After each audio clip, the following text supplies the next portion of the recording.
Oh, wow. Hmm. Okay, well, whenever you're ready, I'll be ready. Okay. So I'm When you my, hear my clap, then I'm starting my intro. okay. You'll have me clap. Yeah. Just turn it down. Okay, turn it down. Okay, Twitch has accepted the stream.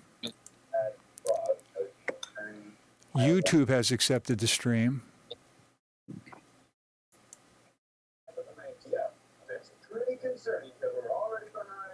Okay, Facebook has accepted the stream. Hold on, I got to do one more thing.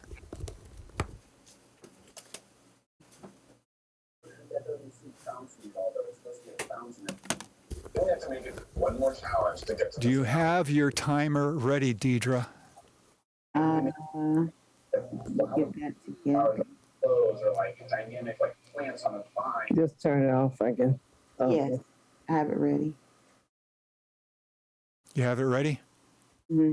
Okay, well, I'm going to do the clap using this thing. And when I do it, hit the button that starts the timer, okay? Okay. All right, here we go. Peace and greetings. You are now listening to Talking Peace. I am your host, Deidra EmEl, Executive Director of the Western New York Peace Center. And today we are going to talk about Kwanzaa and its significance and its significance in the healing of the African American community. Before we get started, we always give thanks.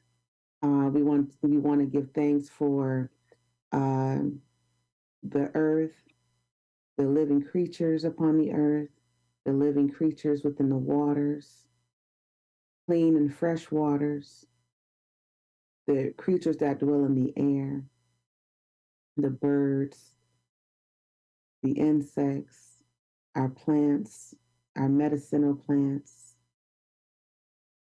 our trees, our soil, our worms and our insects that help to provide nutrients to the plants and foods that we eat. We like to give thanks for all things, for the love that abounds in the earth and that we hope to continue to share throughout. So, and as we finish, we say Ashe and Yahweh and Yo. So, thank you everyone for coming and coming on Talking Peace with us today.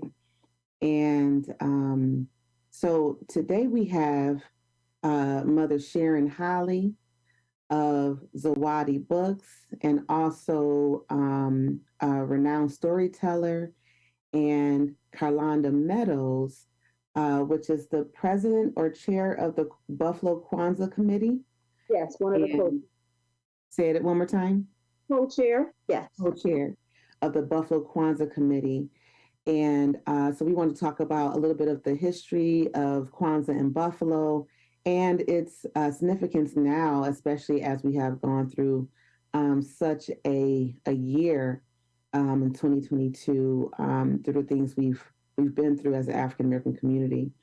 So first, I want to go around and ask, what values you want to bring to this discussion tonight or today.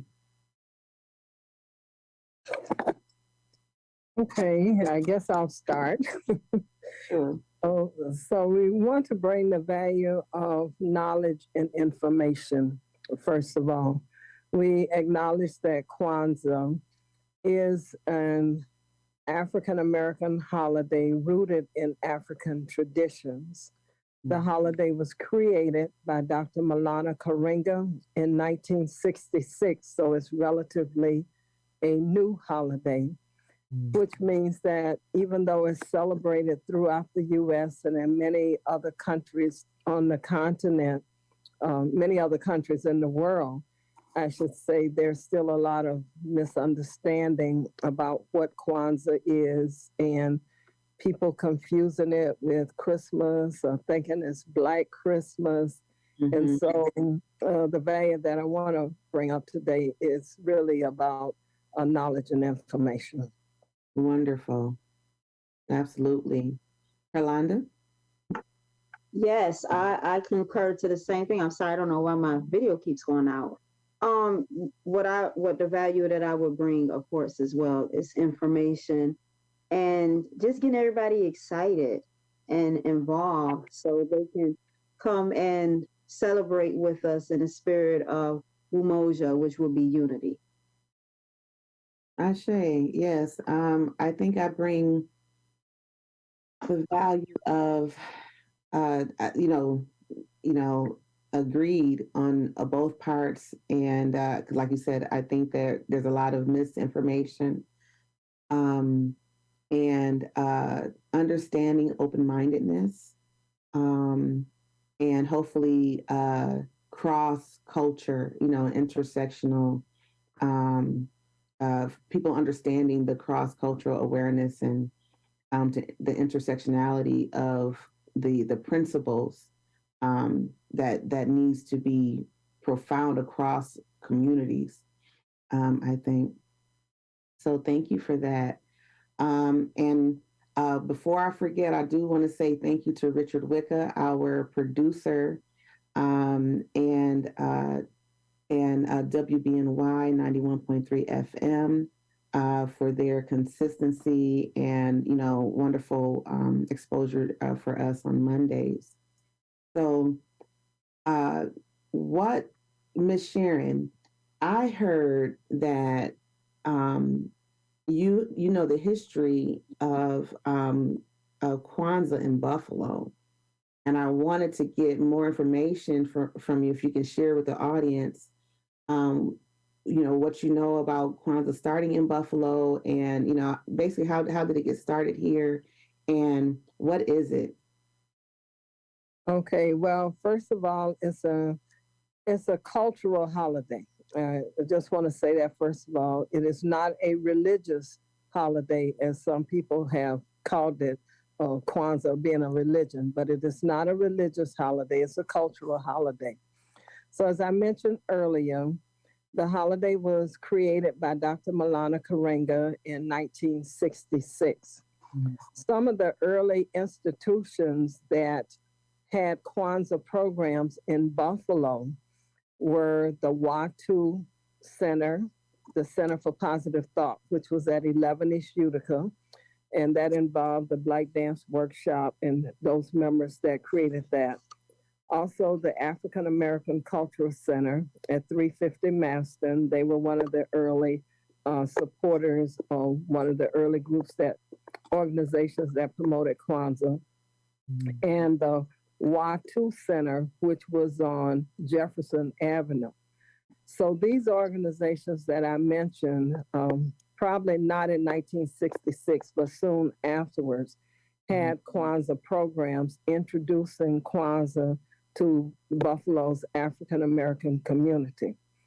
So in the, I'd say, late 70s, my husband and I, Kenneth and I, were operating Harambe Bookstore in the city of Buffalo. And we started calling meetings with organizations to form a Kwanzaa committee. A lot of people thought that we organized the first Kwanzaa, but we did not. Our role was to try to coordinate organizations who would be celebrating Kwanzaa and bring them together in a citywide Kwanzaa committee. Mm-hmm. So the meetings were held at Harambe Bookstore. Can y'all hear her? Mm-hmm. Miss Holleye, I think you muted yourself. No, I can hear her. Mm-hmm. Oh, okay, I'm not muted. Okay. Okay, so, and the meetings were held at Harambe Bookstore. Different organizations and interested people from the community would come together. What we were doing at that time was to say, instead of each organization having one night of Kwanzaa and forget the rest of the 6 days, why don't we try to coordinate and move from organization to organization? So, for example, Langston Hughes Institute could have Kwanzaa on opening night. And at that Kwanzaa on opening night, not only would there be some cultural contributions and history and maybe speakers, but also someone from that organization would be able to talk about what they do. You know, what do we do in the community? What programs do we offer? How are we helping the community? The next night, it might move to the Moot Center in the Fruit Belt. And then it might move to a school. So Kwanzaa was moving around to different groups, and people were asked to follow the Nights of Kwanzaa. When you go to the African Culture Center, if you went to Center for Positive Thought or Langston Hughes or any of the other centers. Also, what the committee did was to try to establish an opening and closing that would be the same, so that everybody knew when you came to Kwanzaa, there was going to be an introduction. Someone was going to explain the symbols that they saw on the stage. Someone would be given a libation, so that this would be consistent in all of the nights that Kwanzaa was celebrated. And then on the feast night, of course, we had asked people from the community to donate food, to cook food and bring it. So some nights it was like a feast, and some nights it was almost like a famine. But we always had enough there for folks. We had asked people to bring a dish, no pork, no red meat, no alcohol, you know, but bring fruit, or if you didn't cook it, you know, purchase something, purchase a dessert, bring a beverage, and people could eat free, you know, as long as the food was there, just eat as much as you want. And it was open to anybody in the community. You didn't have to be a celebrant of Kwanzaa. If it was at a community center and you lived nearby and the feast was that night, you're welcome. You know, come in, get a plate, eat, and communicate with everyone. Also, throughout the years, other people began to add other things to what we were doing in Buffalo. For example, Dr. Kofi Lamote and Dr. Mwalimu Shuja came to Buffalo, and they said, well, in California, when Kwanzaa falls within a Saturday, we have children's Kwanzaa. So we said, oh, that's a great idea. So we incorporated a Saturday, if whatever Saturday that fell within those 7 days, that daytime program would be children's Kwanzaa. And children's Kwanzaa was a chance to explain Kwanzaa to children in a way they can understand, but also have some fun. So we would have arts and crafts, and we went on scavenger hunts.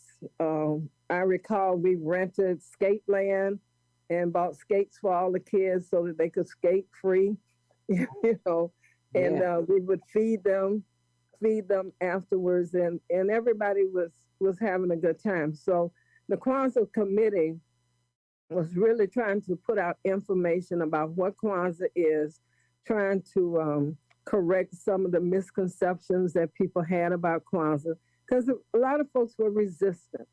It was very new. They didn't know what it was, and they thought, yo, you're trying to stop me from celebrating Christmas. No, we're not. This comes the day after Christmas. So if you celebrate Christmas, which is supposed to be a religious holiday, you are free to celebrate Christmas and go to church, and on the 26th, go to Kwanzaa. You know? So that was kind of like how it began in terms of the committee work in Buffalo. Wow, that's beautiful. Wow, I didn't know. But you know, the committee is so important with organizing, you know, to get anything off the ground, you know. So to me, that was a significant, you know, part that, you know, even having a place for people to come together and say, okay, a commonplace. I remember Harambe books at Fillmore and Utica. Yes. That was like my hangout spot. Mine too. It's like, oh my God, what you said. I was Safe like, space. I thought it was Harambe before it was Zawadi. Like, Yes. Yes. Yeah, it was just a safe space, community space. So, I really, understand the work that, involved to bring everybody together. I think we try to do that now, but sometimes we can, sometimes it's just a little bit harder in trying to bring everybody together at the same table at the same time. Right. I just want to say that even though Kenneth and I spearheaded the committee and, co-chaired it for about 25 years, Wow. we were willing to give up that part of it. We still participate in Kwanzaa in the community and especially at home. But we were very happy to see younger people step up, do it differently, do some things differently, bring in a different crowd of people, but still continue the tradition. And that, I think that's very important. Yes, and speaking of new chairs, Carlanda, what do you have to say to what Mother Sharon has said about just continuing the traditions and keeping groups together? well, first I want to say my co-chair is Emmanuel Rafford, who is Okay. the son of Samuel Rafford, whose father participated in Kwanzaa since he was born. And my aunt, Peggy Heath, God rest her soul, participated in Kwanzaa as an elder. And ever since I was born, so it was like, we came to the Kwanzaa meetings as children. It wasn't an option. Sometimes I felt forced, but the meetings and participating in Kwanzaa. When you're a kid, sometimes you don't know what's going on, but it was like one of the most exciting events because it was drumming and dancing. I always remember the African drumming, the African dancing. Like, where else do you get to see the African drumming and dancing? Right. But then, as you get older, you learn the importance of Kwanzaa. You learn the meaning of Kwanzaa. You understand the principles of Kwanzaa. And the way we were raised, we were brought up as a lifestyle, these principles. So it's a way of life. And as you mature into an adult, you teach your kids and you do more than just coming to the committee. And even the committee meetings was like a time that they always been on Fridays. Since I've known Kwanzaa, it's always been Fridays at 7 o'clock. Sometimes it means we'll go 7 to 11 o'clock. I think, we 7 to 11 o'clock, like no doubt, long meetings. And when she talks about something different, we try and keep our meetings now 7 to 8, like in an hour time. Sometimes we go to 9 o'clock. But because of the gathering with the elders, you didn't want to go home. It wasn't like a regular traditional business meeting. It was more like gathering with family and friends to come together to, discuss and plan such a wonderful, meaningful event. And I can only, pay homage to the fact that I'm even in this position or chair of Kwanzaa because of the leadership of the Holleys. I mean, 25 years consistently. When we talk about tradition, we know that the way that they carried on Kwanzaa is meant to go. Certain things just can never be changed, no matter who's coordinating that. And I think a lot of times that's what's lost in how people do things, because the elders is the wisdom. The elders is the knowledge. They're the strength. And younger people have this attitude, they don't know anything, or it's a new way in life. It's a new way to do things. No. Some things are kept and have longevity because the tradition of it is maintained. And so we appreciate that. We respect that. And, we add our little ideas here and there, and the elders be like, no. Y'all not about to do this up in here. And we respect that, and we honor their requests. Trying to keep things innovative because, things are changing every day. But some things should always remain the same. You know, like God say, I'm here today. I'm the same today, yesterday, and tomorrow. So when it comes to Kwanzaa, we want to maintain the torch that I thank God they passed the torch down because some people don't. But they passed it down in a way that was like giving. Like, you know, like, yeah, come in, keep it going, but remember the importance of the tradition. And so, you know, that to me is very important. And it's just the spirit of the Nguzo Saba. This is the principles that we live and that we discuss. But we got that from our elders, like Miss Holly. So what does Kwanzaa mean? What does the word Kwanzaa mean? And what are these 7 principles that you just talked about? And anybody can. Well, Kwanzaa, the word Kwanzaa comes from the Kiswahili language spoken in East Africa. And Kwanzaa, K-W-A-N-Z-A, with just one A, means first fruits. So it was part of a harvest festival tradition in many parts of Africa. When Dr. Maulana Karenga created the holiday, he added the second A, which was now K-W-A-N-Z-A-A. And he had said in one of his books that he added he added the extra A because at the first Kwanzaa he had 7 kids and he wanted all of them to be able to participate in the spelling of Kwanzaa. But he had done studies throughout Africa and had gathered many of the harvest festival traditions and brought them into a unique celebration that he called Kwanzaa. So when it was first started, of course, people would say, oh, they don't celebrate Kwanzaa in Africa. And many times they were correct. The holiday as we know it was not originated on the African continent.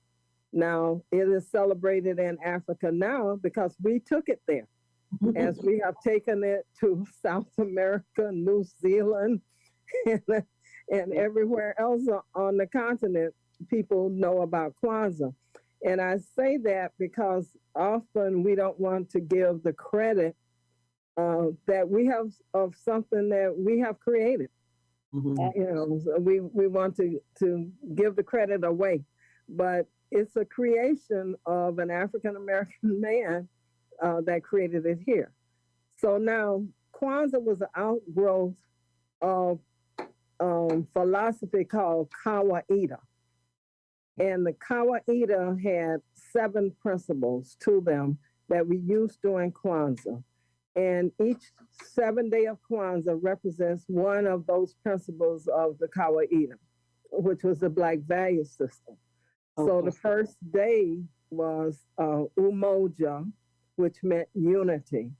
And the second day was Kujichagulia, meaning self-determination. The third day, Ujima, means collective work and responsibility. The fourth day was Ujima, which represented cooperative economics. The 5th day was Nia, that represents purpose. The 6th day, Kaumba, that represents creativity. And the 7th day, Imani, which represents faith. Now, during Kwanzaa, we always start with Umoja. And in a Kwanzaa setup, there are 7 candles, 3 red, 1 black, and 3 green. The black candle is in the middle, and it is the first candle that you light on the first day of Kwanzaa, and it represents Umoja. And without Umoja, unity, you can't light the rest of the candles. It wouldn't make sense. Okay. And you light the candles from black, then red, then green. Because red, even though through Marcus Garvey teaching, red represents the blood and black represents the people, and green represents the land in Kwanzaa, of course, the black candle first, red is also struggle, and green is land. You can't have your future unless you struggle for it. So it's always black, red, then green, red, then green, red, then green. Okay. Well, I didn't know that there was an order in that, way as far as how to light. And it's just a refreshing, it's been a long time since, how you just like, okay, I just, you just know, but then you don't know, some basic things you got to like refresh and like, oh, okay, there is an actual order, to how things are done, or a ceremonial way. And it's a reason for ceremony, Right. And that explains why the committee, that was the importance of having the committee. The committee was to teach what these symbols were, and so that everybody would be on the same page, so you wouldn't have somebody saying, oh, I'm going to light the red candles first, and then I'm going to light the green ones, then I'll light the black at the end. No, that's not how the holiday is supposed to be. Candles or yellow candles. Why they gotta be red, black, and green? Exactly. No. Right, because you're teaching a new tradition, and from what I hear or what I've read, as far as it came out of, Mr. Karenga's wanting people to come together after the Watts riots. Is that accurate? So that's somewhat part of it, because he was part of that that Black movement during the 60s. Okay. And going back to like why you like the unity, candle first, and thinking about the context of, of that time, and want to bring, Black people together, in a more positive energy, to produce more positive results in our community. To me is even more significant, like looking at the, the time and context of just not just like, oh yeah, it would be great for us to have unity, but it's just like, hey, we had unity to destroy, let's have unity to build, Exactly. I learned yesterday from Brother Holleye that he was 25 when he started this, and Dr. Karenga is now in his 80s. I believe he's 81. So just knowing that at that age, when we're in our 20s, we're innovative, we're creative, but to know that he started something and put the energy towards it and was consistent, who knew? I'm curious to know that when he, at 25, did he know that it would be, 56 years later and Kwanzaa still would be carrying on? So it's really inspiring to think that an idea that started and it's still carrying on. And then it makes me wonder, how come no one else has done something like this? How come we haven't created something else? So it's just very inspiring to know that what he started is still here. And once again, I think that goes to the our elders being consistent and the strength, because just think about how many businesses open up and close down. Think about how many organizations start and fall apart. Think about how many, things people have started for the sake of unity, and then certain devices come through and divide it. But Kwanzaa is still here, and it's just getting bigger and better. And nobody celebrates Kwanzaa like Buffalo to me. I think I'm going to say it on here. Buffalo has one of the best and biggest celebrations, not just our Kwanzaa, but our Juneteenth as well. One of the things that we try to do this year is to connect other cities. I travel a lot, and I went to Atlanta a couple of months ago, and they have the new Blackstreet Mall there. And I mean, it's a mall. All the stores are African American. The owner, the developer, everything is African American. And it's just mind blowing how amazing and how beautiful it is.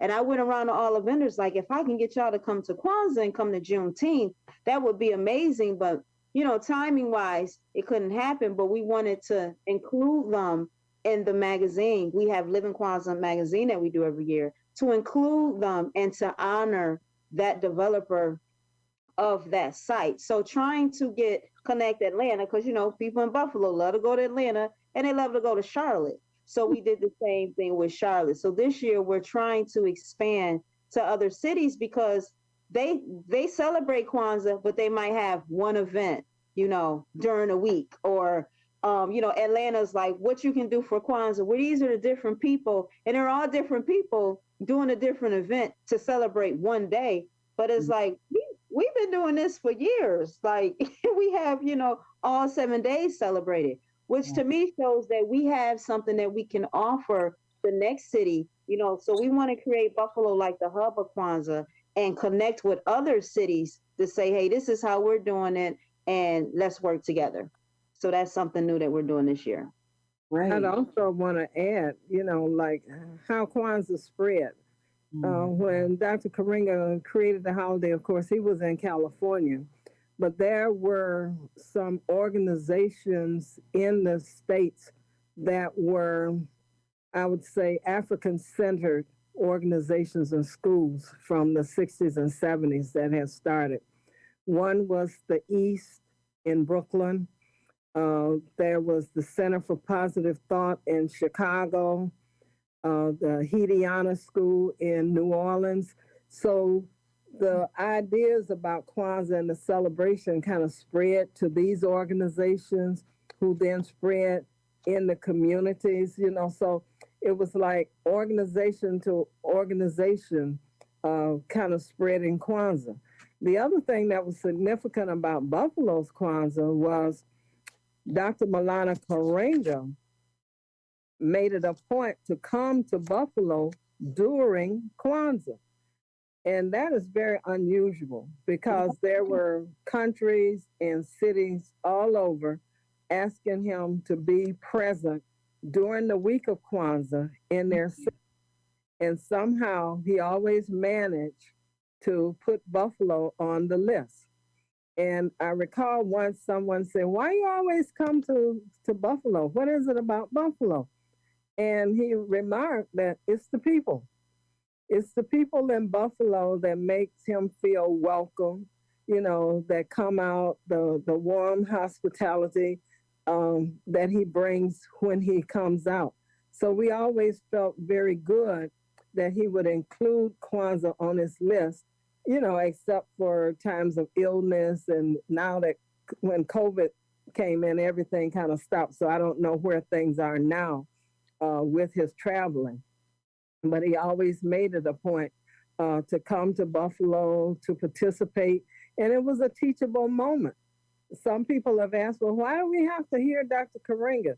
And you have to think about that question. Who would not like to hear the creator of a holiday in person speaking to you, answering your questions, while you hear him speak? It's a historic moment.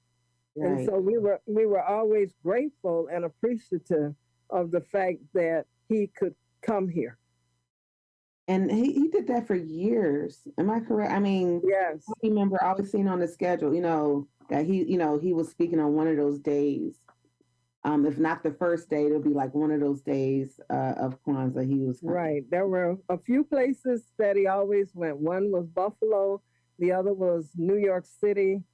And I think maybe somewhere down south. I don't know if it was Atlanta or where, but I know Buffalo and New York was almost always on the schedule. And he would always be back in California for the last day. Okay. That is right. And we hope, we haven't got full confirmation at this moment, but we have reached out and we're just waiting to hear back if he is going to be joining us in person this year. Okay. That's it. Awesome. He said he's like in his 80s now, right? I believe 81, if I'm not mistaken, 81. Still traveling and wow. We'll give him the word. Now, question. So with all that, the celebration and the significance of this holiday, what do you think? How can this help the African American community in Buffalo after 5/14? Especially, how does this? Is it significant? Right now, and how can it help to heal our community? I think first people would have to, and I'm getting a low battery mode here. That's all I'm saying. People would have to know and practice those 7 principles, which is, it's not an easy thing to do. I'm not going to say, oh, it's just that simple. But if you read them and if you read what they're about and you put them into practice, it is like a healing meditation for those who would follow them, who would understand what they are about. I think that's really interesting that you say that, because like, I think it was Carlanda, you said earlier that it's a lifestyle. And when people really think about, each principle and how they can practice it. And then as we look at that as a family, in our families and in our community, like you said, it's really, it's not as easy as we think, because we have to come out of a mindset, of Americanized, capitalistic mindset to start thinking, in a completely like different mindset of collective thought, collective action. What does cooperative economics really mean? As opposed to, just, buying black. Right. What does that really mean in Africa, and historically and so on. So, I agree. I think that it is easier said than done, but if people really meditated on that and walked in that, it would make some big changes, I think, in our community. And you will have a much more peaceful life. Like, we embody the principles of Kwanzaa. And so when you operate from that, because that's our true nature as African people anyways. So when you operate off of that, you just have peace and love and serenity. And, you don't have a lot of chaos and confusion in your life when you live these principles. Things tend to go a little bit smooth. And I believe that, it could be difficult, but anything that you strive for and you put the right energy forth to, it just becomes easier and easier as you do it. So this is why it's so important for us to educate and share the information. I applaud you for having us on here to do that. Another great thing about Kwanzaa is the vending opportunity for businesses to come to show, their wares. And, you can come and get your African clothing, your shea butter, your earrings, and soaps. And it just always expands to, the books the Zawaldi books have. And we tend to have new vendors every year. The food is always good. There's still opportunities to vend. If anybody wants to vend or advertise, they can contact me at 716-800-1348. That's 716-800-1348. And it's an opportunity for people to see as family and to support each other. One of the things that we are doing different this year, and I'm giving y'all the special announcement because it hasn't been made public yet, but we always want to pay homage to our elders that have passed. And, this is a significant year of Kwanzaa because we have lost so many people, like due to COVID and the Buffalo 10. And I feel like our community has just suffered so much loss this year. I know, I just did a list today. I've lost 13 people within the past 3 years that were very dear and close to me. My aunt, Peggy Heath, who taught me about Kwanzaa, my father, my first cousin, Julia Heath, then even my son, my 23-year-old son, Darren, who was a part of Kwanzaa, and then different community leaders. So we took the principles and we dedicated each principle to an elder that represented that principle so we can pay homage and always, remember that elder and say their name. But we're also going to honor a person that's living with us that embodies that principle. So I just wanted to say real quick, those names for Emoja, it'll be the Bill Peoples, rightfully so, Emoja Award, which represents unity. And the recipients of that is no other than Sharon and Kenneth Holleye, of course. So definitely want to celebrate Mother Holleye and her husband for that, for the Emoja Award. For Kuji Chakalia, Self-Determination, that is Peggy Heath. That's going to be honored my aunt, so the Peggy Heath Award, and the recipient is L. Nathan Hare of that award. The third principal, Ujima, which is collective work and responsibility. We have honored and named that award the Derek M. Bird Jr. Award. Everybody, I'm sure, knows Mr. Bird. And the recipient of that award will be Pastor James Giles of the Buffalo Peacemakers. For Ujima Cooperative Economics is Lonnie Harrell, who definitely we dedicate all our vending to. And the honoree of that is Miss Betty Jean Grant. Right. So, she's going to be very excited. For Nia, the Purpose Award is being honored of Elder Lorna Hill. Yeah. And the recipient of that would be Miss Sheila Brown. Right. And the next one for Kuamba, which is creativity, that is in honor of Baba Simba Lee, who we all miss Brother Simba, and the recipient will be Alnisa Banks. Wonderful. Yes, and for the last principal of Amani, which is Faith, Mother Agnes Baines, and the recipient of that will be Brother Sam Rafford.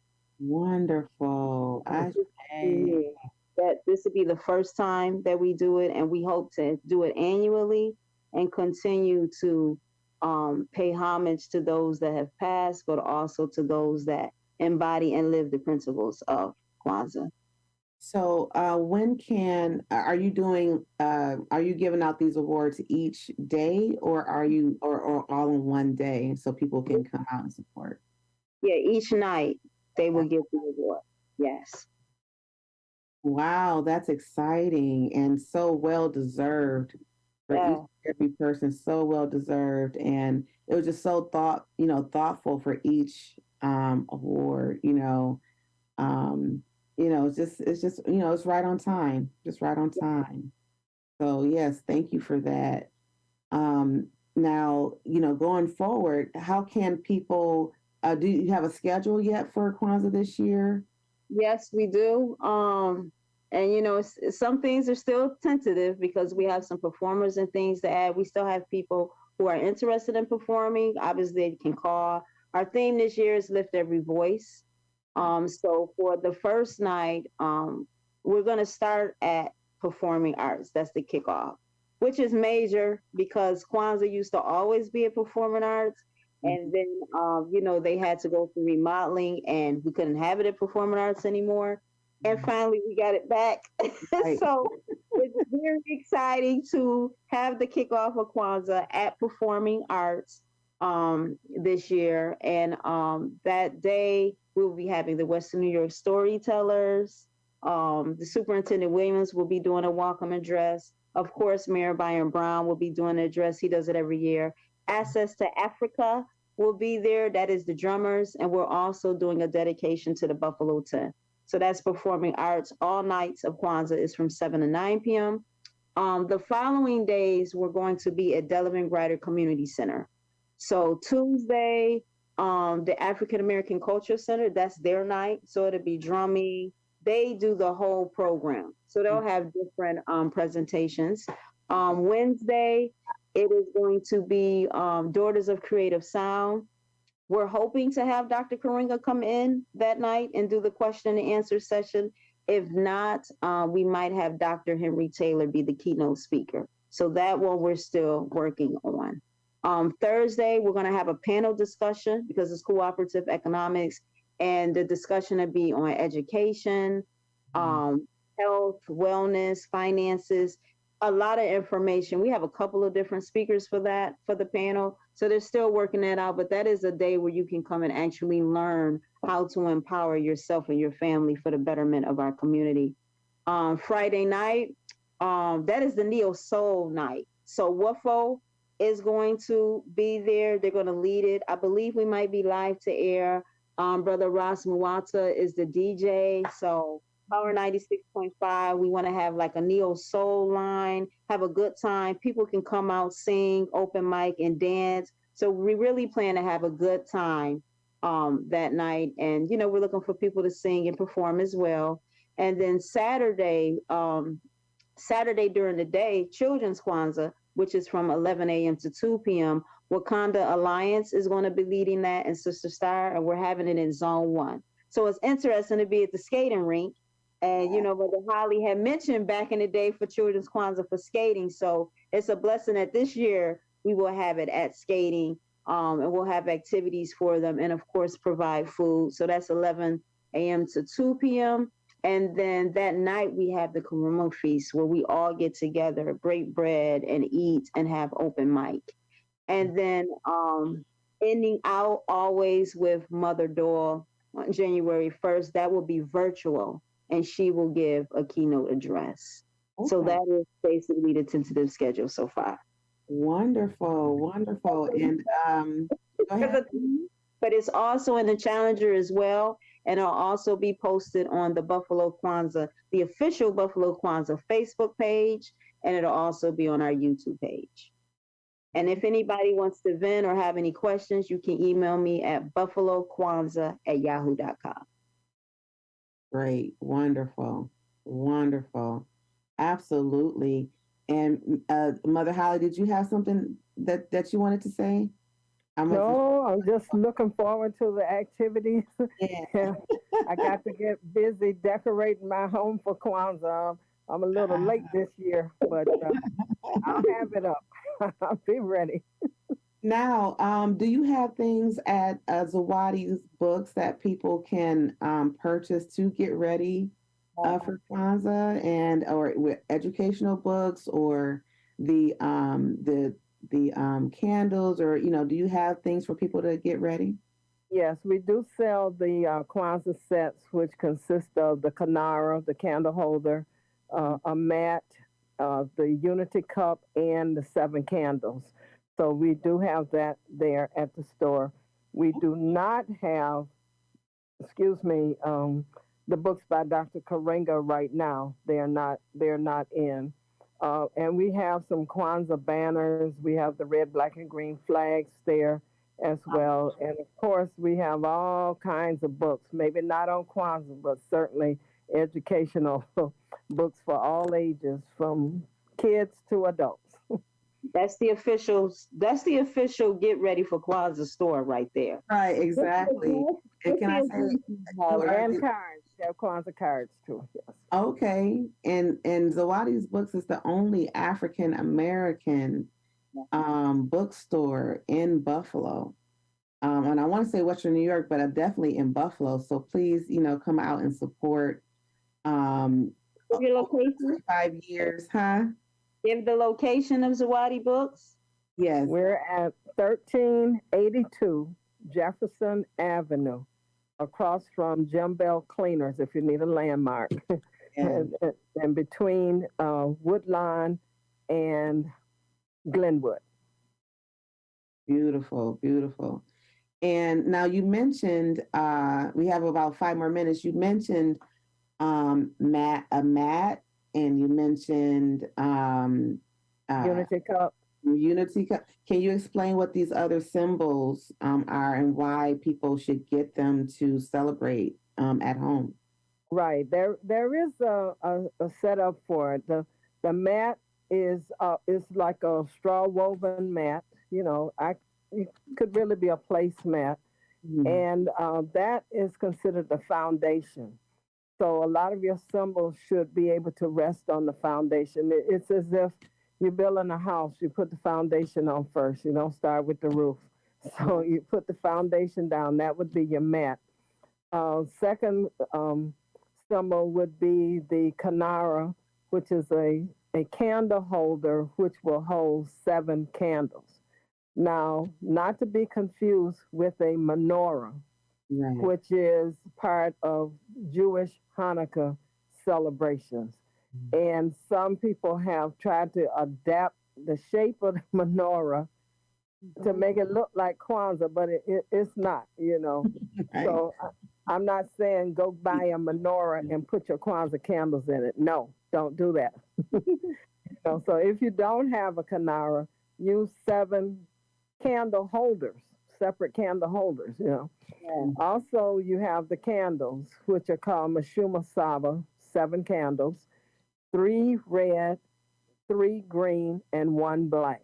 And they're in the order of 3 red on the left, 1 black in the middle, 3 green on the right. There is also a unity cup, Kikombe Cha Umoja, which is used to pour libation. And in family celebrations, we drink from the cup and say Harambe. But that is not advised in public celebrations. And we probably don't do it that much in the family now since COVID. We just kind of pass it around. Symbolic now. Also on your table, but which we do not have, is you should have fruit.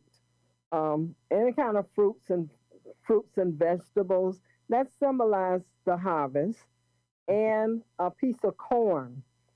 And we've used Indian corn in the past, or whatever corn you can get. Corn represents children, and you should have as many ears of corn on the table as you have children in the household. If you have no children in the household, you should have at least 1 ear of corn for the potential for children.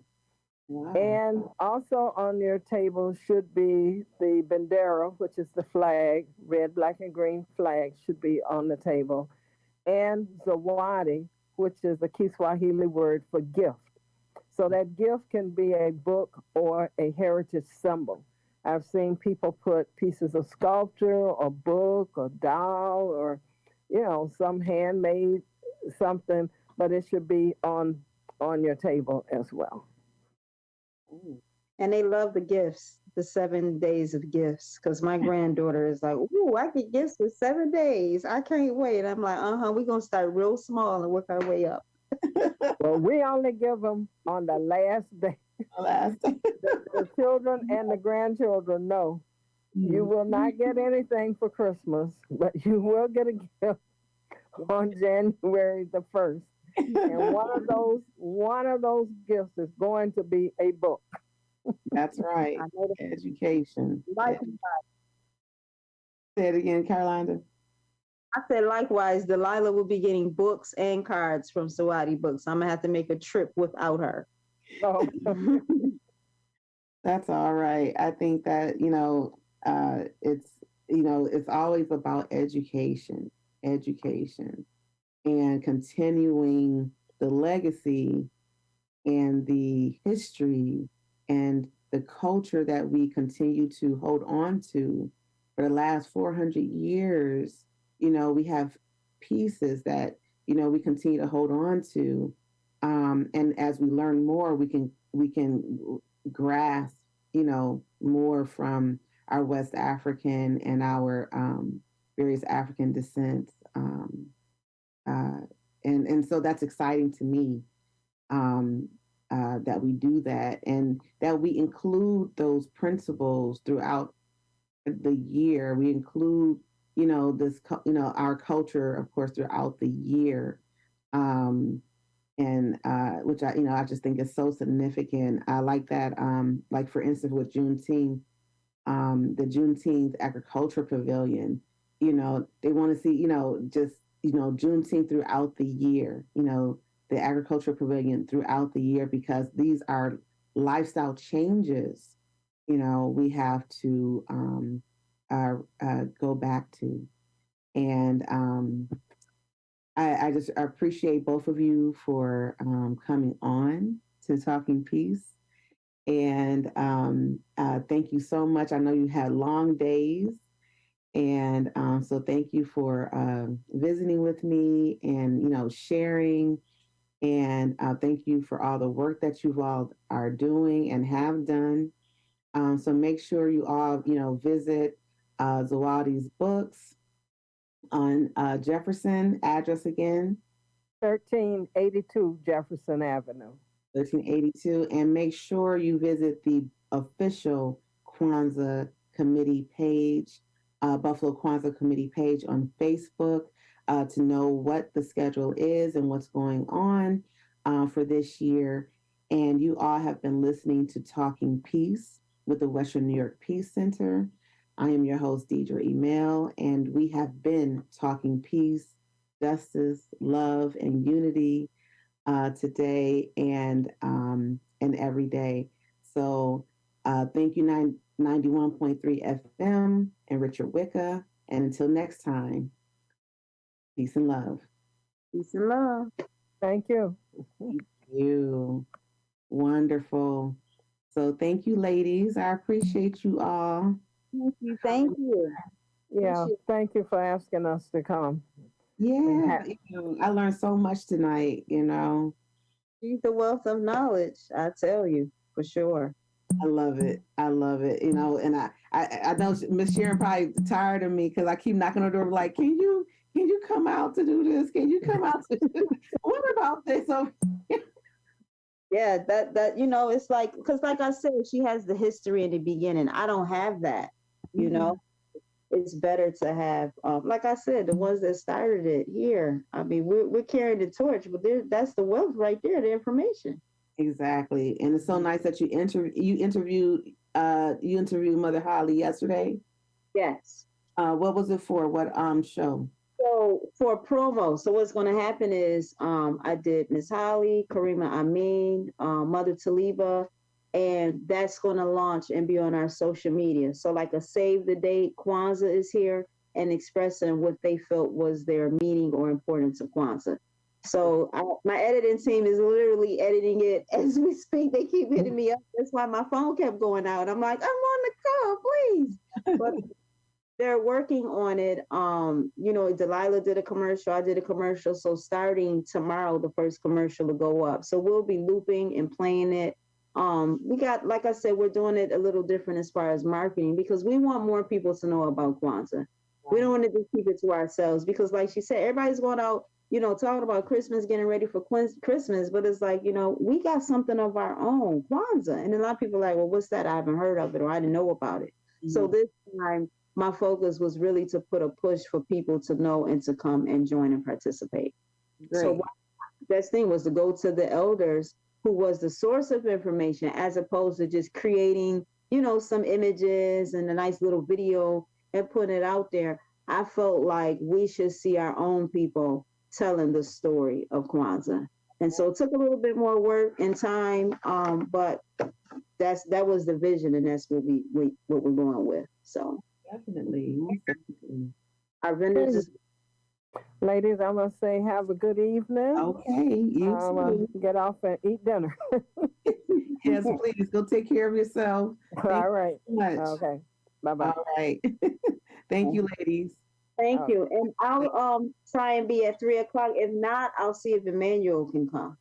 Okay. Let me know earlier that day. Or both of us will be there for sure. Okay. Yeah, let me know. So okay. Because I'm going to be in the studio, but Miss Gail will be online for the first half, and Miss Della will be online for the second half. Miss Gail is out of town, as you know, and Miss Della is having some health issues.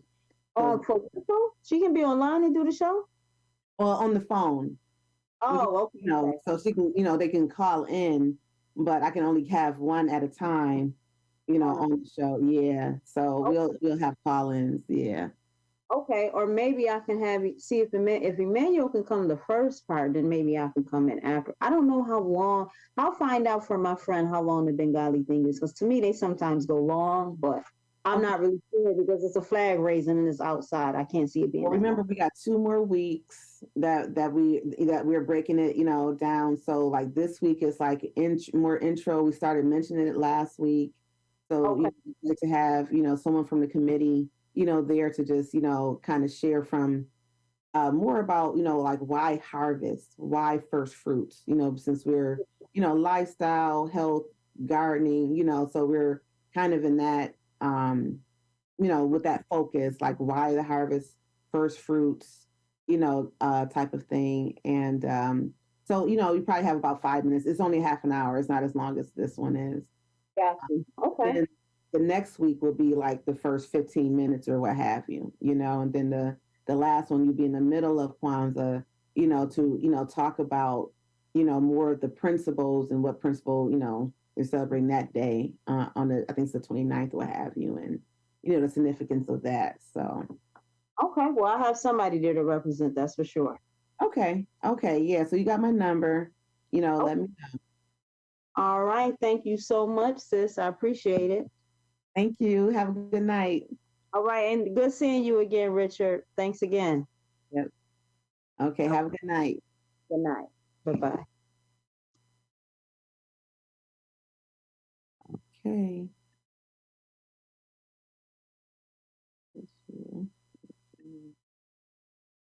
Okay, peace and love.